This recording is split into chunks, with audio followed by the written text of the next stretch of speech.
नमस्कार, आप देख रहे हैं इंडिया न्यूज। मैं हूं आशीष सिंह। पाकिस्तान जब से वजूद में आया है उसका एक ही ख्वाब रहा है, भारत की बर्बादी। लेकिन भारत की बर्बादी के सपने देखते देखते पाकिस्तान खुद बर्बादी के ऐसे रास्ते पर निकल आया है जिसका अब तक कोई अंत नहीं है। पाकिस्तान में गृह युद्ध छिड़ गया है, सेना और पुलिस आमने सामने है। पाकिस्तान की आर्थिक राजधानी कहे जाने वाले कराची बम ब्लास्ट की आग में जल रहा है। लोग भूख से, गरीबी से मर रहे हैं और अब पाकिस्तान की तमाम विपक्षी पार्टियां एक हो गई हैं, जिनकी एकता ने इमरान खान के खिलाफ खतरे का अलार्म बजा दिया है।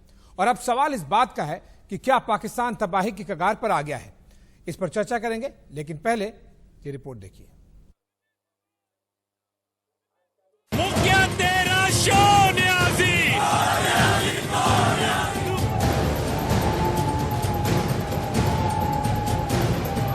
इमरान के देश में घमासान, धुआं धुआं पाकिस्तान।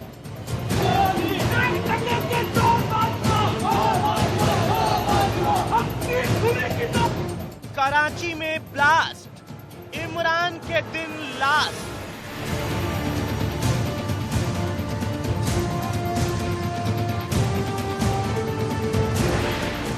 सेना पुलिस में आर पार, पाकिस्तान में सिविल वार।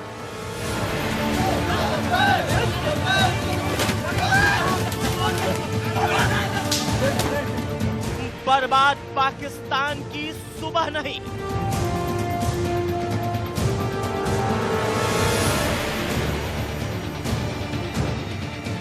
सारी पार्टियां साथ आईं, इमरान की कुर्सी पर आफत आई।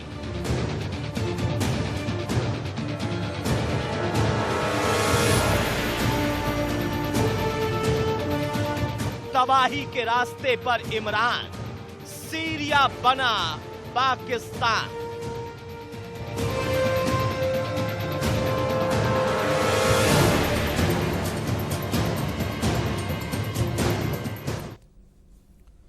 पाकिस्तान तबाही के कगार पर कैसे आ गया है, अब हम आपको 4 तस्वीरों के जरिए बताएंगे। ये चारों तस्वीरें आपकी टीवी स्क्रीन पर। कराची में ब्लास्ट हुआ है, सिंध में सेना और पुलिस में आर पार की जंग छिड़ गई है, लोग सड़कों पर हैं, एकदम गृह युद्ध जैसा नजारा है। चौथी तस्वीर विपक्ष के हल्ला बोल की है, जिसने इमरान के सिंहासन को हिला दिया है। ये 4 तस्वीरें देखिए, पिछले कुछ दिनों में ही ये सब कुछ डेवलपमेंट हुआ है। सबसे ऊपर और टीवी स्क्रीन की बाईं तरफ जो आपको तस्वीर दिखाई दे रही है वो कराची के ब्लास्ट की है, जो कि कुछ घंटे पहले ही हुआ है। सेना में और पुलिस में आर पार की लड़ाई है, लगातार कागज पत्र, लेटर लिखे जा रहे हैं और पूरा का पूरा विपक्ष, चाहे वो भुट्टोज हो, जरदारीज हो या फिर शरीफ्स, ये सब के सब एक साथ में मिल गए हैं। और इसी वजह से इमरान खान यानी कि पीटीआई जो पार्टी है पाकिस्तान की रूलिंग गवर्नमेंट की, उसके पैरों तले जमीन खिसक रही है। ये भारी भारी भीड़ आपको जो दिखाई दे रही है, ये केवल और केवल एक शहर की नहीं है। ऐसे नजारे आपको पाकिस्तान में कई शहरों में दिख जाएंगे।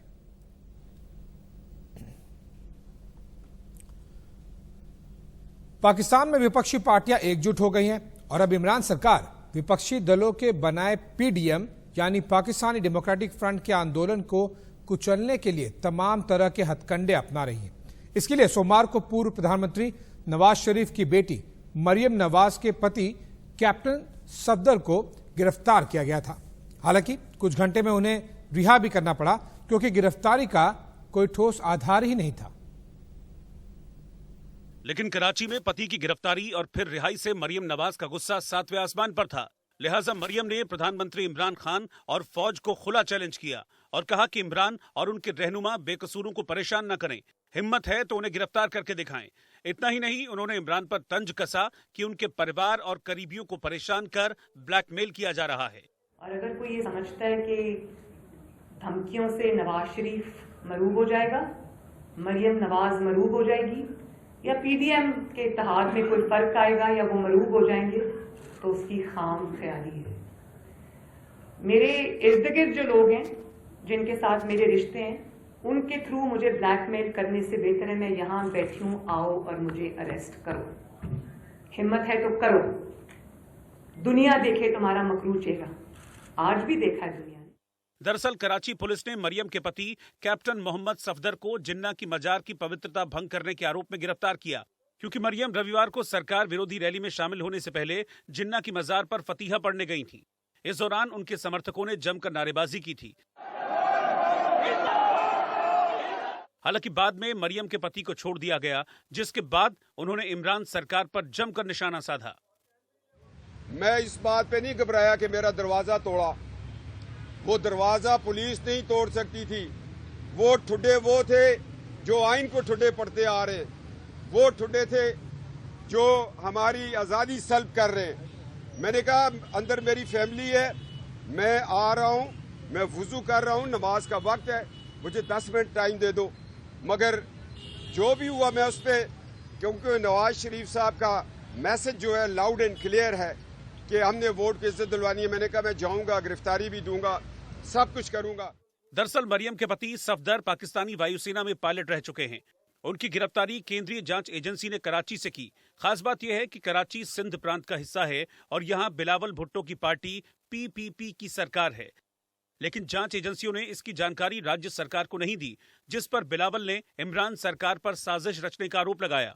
बिलावल भुट्टो जरदारी साहब की कि उन्होंने मुझे फ़ोन किया, वो गुस्से में थे। उन्होंने कहा कि मरियम दीदी ये बहुत बुरा वाक़या है और हम एम्बैरेस्ड हैं, शर्मिंदा हैं, आप हमारी मेहमान हैं, हमारी बहन हैं। और मुराद अली शाह साहब का भी फ़ोन आया, उन्होंने भी यही कहा। बिलावल भुट्टो जरदारी साहब ने मुझे कहा कि हम सोच भी नहीं सकते थे कि हमारी बहन के साथ, हमारी मेहमान के साथ यहाँ ये सलूक होगा। कुल मिलाकर विपक्षी दलों के गुट PDM के नेता इमरान को सत्ता में लाने और फिर बचाने के लिए सीधे तौर पर आर्मी और इसके प्रमुख जनरल कमर जावेद बाजवा पर निशाना साध रहे हैं। और ये पाकिस्तान के सियासी इतिहास में पहली बार हो रहा है जब फौज को रैलियों के जरिए सीधे तौर पर सियासत में घसीटा जा रहा है।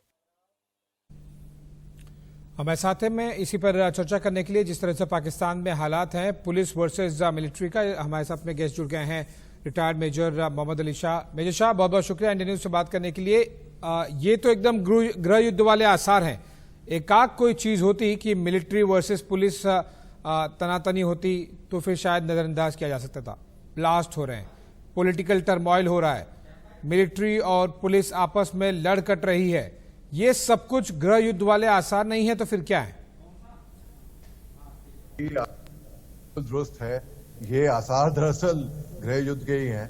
लेकिन मैं आपको ये भी कह दूं कि पाकिस्तान पूरे विश्व में शायद वही देश, एक अनोखा इकलौता देश होगा, वाहिद देश वही है जहां पे मिलिट्री और पुलिस लड़ती है। जी जी, वहां का उग्रवाद जो मिलिटेंट्स हैं वो देखते हैं तमाशा। उनको शर्म आनी चाहिए वैसे इस बात में। पूरा देश उनको देख रहा है और थू-थू कर रहा है उनके ऊपर। जी जी, कोई तरीका हुआ? उनकी पुलिस का मोराल देखिए आप। खुद की आर्मी को वहां पे सोचना चाहिए कि वो खुद फोर्स के आदमी हैं। अगर किसी भी फोर्स के आदमी के टॉप ब्रास को चोट पहुंचेगी तो वही चोट डायरेक्ट नीचे लिंक तक जाएगी। वहां की आर्मी ये नहीं सोच रही है।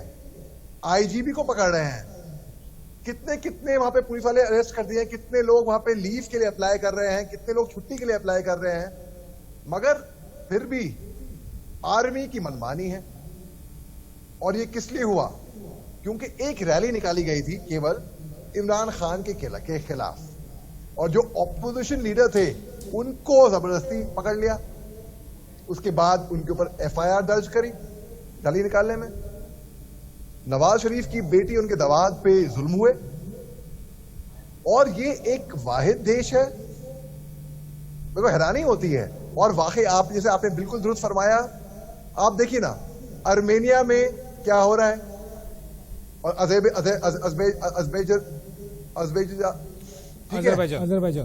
अजरबैजान, जी ठीक है।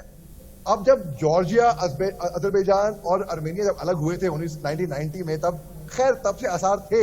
लेकिन अब आप देखिए चाइना के खिलाफ क्वाड फॉर्म हुई, ऑस्ट्रेलिया, इंडिया, जापान, सिंगापुर को भी लाने की चर्चा है। अमेरिका में एंडरसन एयरफोर्स बेस में फाइटर पायलट्स तैयार होंगे। G8 कंट्रीज, G10 कंट्रीज हुई। चाइना ऑस्ट्रेलिया के सर्वर्स को अटैक कर रही है 19 जून को। बायोलॉजिकल वॉरफेयर कर रही है, साइकोलॉजिकल वॉरफेयर कर रही है। जी, पाकिस्तान में क्या हो रहा है, चीन चाइना से दोस्ती, ये चीन नेपाल से दोस्ती करके उसके बाद उन्हीं की पीठ पे छुरा खंजर फोक रही है। तो जी हाँ, जैसे कि आपने बताया, बिल्कुल दुरुस्त फरमाया। और किसी ने यह भी कहा था कि तीसरा विश्व युद्ध पानी के पीछे होगा, यह भी कहा था।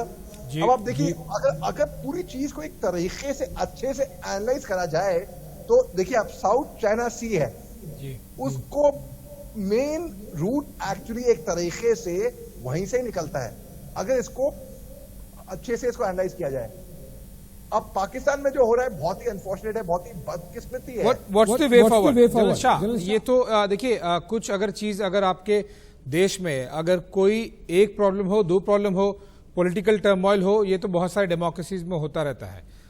अगर पुलिस और मिलिट्री के बीच में ओकेजनल है, लेकिन कई बार कई देशों में, कई प्रोविंसेस में होता रहता है। ये सब कुछ एक साथ में हो रहा है पाकिस्तान में, क्या मतलब इसका निकाला जाए? क्या ये इमरान खान गवर्नमेंट का फेलियर है?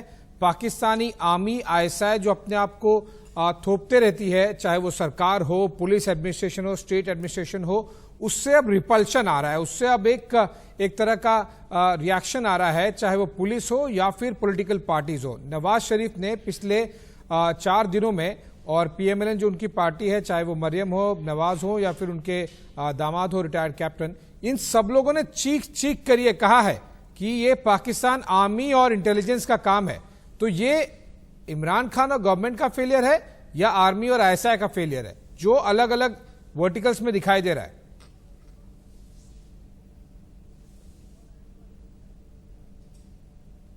पाकिस्तान की गवर्नमेंट की, तो जी हाँ, ये पाकिस्तान गवर्नमेंट का जरूर फेलियर है ही है। मगर अगर आप देखिए, जो प्रधानमंत्री हैं पाकिस्तान के, उनका खुद का, मैं नहीं मानता कि उनका इतना दिमाग है, इतनी पावर है, वो स्पोर्ट्स में रह चुके हैं, वो कहीं दिख ही नहीं रहे, कोई रिएक्शन ही नहीं आ रहा उनका किसी भी चीज में। आर्मी पुलिस लड़ रही है, बॉम्ब ब्लास्ट हो रहे हैं, पॉलिटिकल एलिगेशंस लग रहे हैं, टर्मोइल हो रहा है, इमरान खान कहां नदारत है पता ही नहीं। हाँ, और क्या। और ये पूरा, मैं तो कह रहा हूं, वहां पे कौन चलाता है पाकिस्तान? वहां के प्रधानमंत्री नहीं, वहां की आर्मी जी। और ये पूरा खेल आर्मी का है एक तरीके से। वहां पे डिक्टेटरशिप आ रही है वहां पे, और जो आर्मी बोलेगी वो ही होएगा। अब भाई अपने ही देश में आप पुलिस वालों को मरवा रहे हैं, आर्मर्ड व्हीकल निकाल रहे हैं। मैं आपकी पूरी लिस्ट है मेरे पास, कितनी कैजुअलिटी करी आर्मी ने, पुलिस की। हाँ, वो अलग बात है कि पुलिस ने भी रिटेलिएट फायर किया और 5 वहां के आर्मी जवानों को भी मारा, मगर भाई वो तो ह्यूमन रिएक्शन है, वो न्यूटन्स लॉ ऑफ मोशन का रिएक्शन है ना। Every law, every motion has an equal and opposite reaction. मगर वहां की आर्मी ने क्या करा, ये बहुत ही दर्दनाक बात है और बहुत ही चौंकाने वाला किस्सा है। ये दोपहर को ये खबर फैलने लगी पूरे व्हाट्सएप ग्रुप्स में, सारे व्हाट्सएप ग्रुप एक्टिवेट हो गए। भाई मैं भी तंग हो गया, ये क्या ट्रेंड ये हो रहा है पाकिस्तान में। जी, अब कुछ चंद साल पहले देखिए, पाकिस्तान में छोटे बच्चों के साथ वहां पे बच्चों को मारा गया था। किसी देश में ऐसा होता है? इतनी बेरहमी से बच्चों को कुचला जाए? एक फौज आके किसी और फौज दूसरे बल को ही मार रही है। तो जी हाँ, आपने बिल्कुल दुरुस्त फरमाया कि ये तीसरे विश्व युद्ध का एक तरीके से आसार है। धीरे धीरे, I mean, it is disaster, मैं तो ये बोलूंगा, it is day. And Pakistan अभी आप देखिए, वो खुद बैंकरप्ट हो रखे हैं, उनकी इकोनॉमी इतनी डूबी हुई है, कर्जे में डूबा हुआ है पाकिस्तान। वहां उनके ऊपर दानिश कनेरिया का एग्जांपल ले लीजिए, क्रिकेटर है वहां के, मशहूर क्रिकेटर। उनके जो मामू जान थे, वो इमरान खान के रजीम के टाइम पे विकेट कीपर हुआ करते थे। तो जाहिर सी बात है, उनने भी तासुब वहां पे जो माइनॉरिटीज है ना, उनके ऊपर तासुब होता है। और सबसे बेहतरीन देश माइनॉरिटीज के लिए कौन सा है? हिंदुस्तान।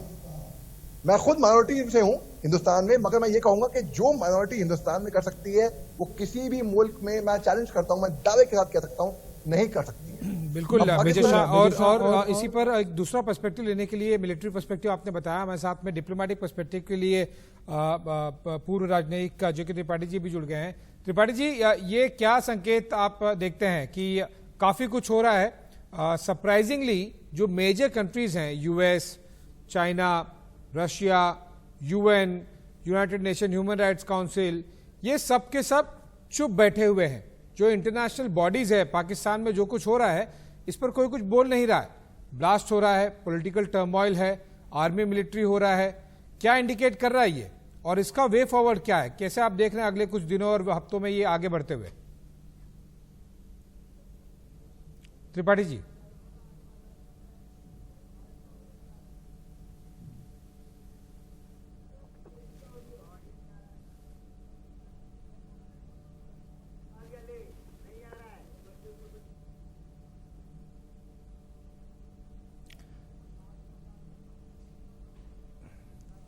त्रिपाठी जी से हम वापस ऑडियो रिकनेक्ट करने की कोशिश करेंगे, उनकी ऑडियो हमारे तक नहीं आ पा रही है। साथ ही साथ हमारे साथ में वरिष्ठ पत्रकार जो कि पाकिस्तान से ताल्लुक भी रखते हैं, आरिफ हजारिया जी भी जुड़ गए हैं। आरिफ जी, गुड इवनिंग। आशीष बोल रहा हूं। हम कई बार ट्विटर पर इंटरेक्ट भी करते हैं। ये काफ़ी कुछ बुरा हो रहा है पाकिस्तान में, ऐसा जो कुछ हफ्ते पहले, कुछ महीनों पहले हमने सोचा नहीं था कि इतनी सारी चीज़ें एक साथ में हिलडुल जाएंगी पाकिस्तान में। ये पाकिस्तानी आर्मी और आईएसआई का फेलियर दिखा रहा है। आरिफ जी। जी, आवाज आ रही है? जी आरिफ जी, हम तक आवाज आ रही है। क्या आपको हमारी आवाज आ रही है? जी जी, हमें आवाज आ रही है। देखें जी, ये पाकिस्तान में जो हो रहा है ये टोटल पाकिस्तान फौज की बदमाशी है। पाकिस्तान फौज हमारे मुल्क पे रूल कर रही है जी। सिविलियन डेमोक्रेसी एक शर्मनाक हद तक नीचे आ चुकी है। हर कॉरपोरेशन का आर्मी का जनरल बैठा हुआ है। बलूचिस्तान, केपीके और कराची में ऑपरेशन पिछले 10 साल से लगातार चल रहा है। ये सब खामोश बैठे थे। कराची हजारों लोगों को उठा के ले जाते थे, 90 दिन के लिए बंद कर देते थे। उस वक्त ये सब खामोश बैठे थे। आज चल रहा है ये कुर्सी की जंग है। इसमें पंजाब का दामाद उठा है तो इनकी चीखें निकल गई हैं। लेकिन जब केपीके में पठान था, बलूचिस्तान बलोच उठ रहा है, कराची में मुहाजिर उठ रहा है, सिंधी उठ रहा है, तो खामोश बैठे थे। आज ये सिर्फ कुर्सी की जंग है। आज आप नवाज शरीफ को हुकूमत दे दें, ये खामोश हो जाएंगे। आर्मी की सुपरमेसी में ये लोग हमेशा काम करते रहे। पाकिस्तान में बगैर आर्मी की मर्जी के कोई रूल नहीं कर सकता। जी आरिफ जी, लेकिन ये तो एक कंप्लीट फेलियर सिस्टम का दिख रहा है। पाकिस्तानी आर्मी और आईएसआई का फेलियर हमें दिखाई दिया जब पिछले हफ्ते पाकिस्तानी आर्मी चीफ ने 30 कोर कमांडर जो फॉर्मर आईएसआई हैं चीफ, उनको लेटर लिखा कि पीएमएलएन रैली करने वाली है, आप थोड़ा ध्यान रखिए, सिक्योरिटी अरेंजमेंट कीजिए। ये तो डायरेक्ट इंटरवेंशन था। मिलिट्री तो इस तरह से लॉ एंड ऑर्डर सिचुएशन के लिए नहीं लिखी जाती, वो भी टॉप मोस्ट आर्मी चीफ लिख रहे हैं। अब उसके बाद में जिस तरह से सिंध पुलिस के एडिशनल आईजीपी ने शुरुआत की और लगातार मास लीव हो रहा है, ये तो पूरा का पूरा सिस्टम चरमरा गया ना। ये तो पूरा का पूरा सिस्टम गिर गया होगा। आम आदमी का वहां पर क्या हाल होगा जब सरकारें आपस में लड़ रही हैं, पॉलिटिकल पार्टीज लड़ रही हैं, provincial government, state government, central government के बीच में कोई कोऑर्डिनेशन नहीं है, आर्मी और पुलिस के बीच में कोई कोऑर्डिनेशन नहीं है, ऑपोजिशन और गवर्नमेंट के बीच में कोई कोऑर्डिनेशन नहीं। ये तो एकदम हराकिरी चल रहा है, एकदम मनाकी चल रहा है वहां पर। और ये दुनिया के लिए खतरा है, रीजन के तो बहुत ज्यादा खतरा है। पाकिस्तान जो टेररिज्म की पॉलिसी अपने पड़ोसी में पाकिस्तान और भारत में कर रहा था, वो आज भुगत रहा है। क्योंकि आम आदमी की जो जरूरत चीजें हैं वो इतनी महंगी हो गई, आम आदमी तो बहुत परेशान है। जब हम देखते हैं कि आर्मी जनरल हर जगह बैठा हुआ है, आर्मी जनरल रूल कर रहा है, आर्मी जनरल ने पूरे मुल्क का बेड़ा गर्क कर दिया है, तो फिर ये सब जो आवाम उठ रही है तो अब वो आवाजें आ रही हैं। देखिए, बलूचिस्तान केपीके का भी आर्मी पुलिस चीफ उठा था, दावर साहब, उनकी लाट अफगानिस्तान से मिली। उस वक्त चीफ बाजवा थे और उन्होंने ये कहा कि मैं इंक्वायरी करूंगा। हर चीज की इंक्वायरी का ऑर्डर कर देते हैं, लेकिन आज तक किसी इंक्वायरी की रिपोर्ट नहीं आई, आज तक किसी को जिम्मेदार नहीं ठहराया। अजाके जी, मैं आपसे जानना चाहूंगा, क्या ये कू होने वाला है? ये कू का इंडिकेशन है कि जिस तरह से आर्मी और आईएसआई का जो दबदबा दिख रहा है, काफी कुछ देश में खराब हो गया है, ये किसी कू की तरफ इंडिकेट कर रहा है? General Bajwa will take over? देखें, ये जो हिलरी क्लिंटन ने डीप स्टेट की बात की थी ना, ये डीप स्टेट है जो इस वक्त आपस में लड़ रही है। क्योंकि आपको याद होगा कि जब बाजवा की एक्सटेंशन हुई थी तो उस वक्त जब सीनियर मोस्ट जनरल थे जनरल सत्तार, वो जनरल सरफराज सत्तार गायब हैं। वो कहाँ है किसी को नहीं पता, उनको जबरी रिटायरमेंट कराई गई। तो आर्मी के जो जनरल्स हैं, जो सीनियर जनरल्स, वो ये कह रहे हैं कि जब बाजवा, आसिम बाजवा, कमर बाजवा और जनरल फैज ने ही सारे फैसले करने और सारी चीजें, बेनिफिट सारे इनको ही ले जाने हैं, तो हमारा क्या होगा? क्योंकि अब जो डिजाइनिंग नजर आ रही है वो ये है कि कमर बाजवा के बाद ये जनरल फैज को आर्मी चीफ बनाएंगे। जब 3 साल कमर बाजवा पूरा कर लेगा तो जनरल फैज को आर्मी चीफ बनाएंगे। आज एक नया लॉ कैबिनेट में पास हुआ है जिसके तहत इन्होंने कहा है कि सीपेक के चेयरमैन जनरल आसिम बाजवा, जो डाकुओं का सरदार है, जो चोरों का सरदार है, उसको इम्यूनिटी दी गई है टोटल, कि उसको कोई भी इदारा उसको बुला के पूछ नहीं सकता कि तुमने ये करप्शन की या वो करप्शन की। तो विद इन आर्मी बहुत बड़ी रेजनमेंट आ गई है। आर्मी के जनरल्स भी, तो बगैर आर्मी की डीप स्टेट के कुछ जनरल्स की मदद के ये सब सिविलियन नहीं खड़े हो सकते। कहीं ना कहीं आर्मी में डिवीजन आ चुकी है। चल रहा है जाके जी, सर्टेनली एक है। जी जी अरे जी, एक बार डिप्लोमेटिक डोमेन से थोड़ा समझने की कोशिश करते हैं। त्रिपाठी जी हमारे साथ में वापस रिकनेक्ट हो गए हैं। त्रिपाठी जी, डिप्लोमेटिकली पूरा विश्व इस पर शांत है, ब्लास्ट हो रहे हैं, आर्मी पुलिस लड़ रही है, पॉलिटिकल अनार्की चल रही है, ये कू का इंडिकेशन लग रहा है आपको? General Bajwa will be the next president like general Musharraf? Tripathi ji